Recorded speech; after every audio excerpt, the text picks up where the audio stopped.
Shor shenagach adam, says in Mishnah Hay.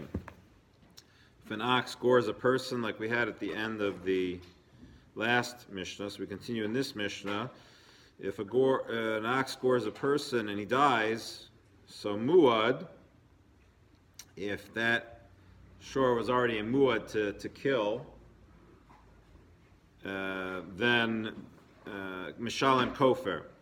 So then he has to pay, the kofer has to pay ransom, he has to pay the value of the person who was killed. The tam, pater min kofer. However, if the animal is a tam, it doesn't have to pay the value of the person killed. However, v'zeh chayav misa.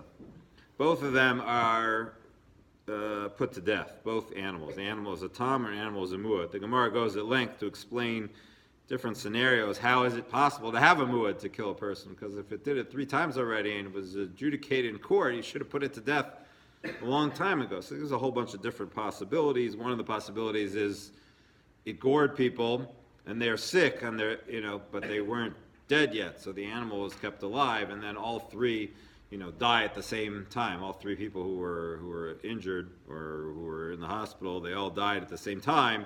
And then, retroactively, as it were, the animal then, is, guilty for the death penalty all at once, but at the same time it becomes a muad. It gives a bunch of different other answers as well. V'chein v'bein v'chein v'bas. So too, if it gores a son or a daughter, namely if it gores katana, if it gores minors,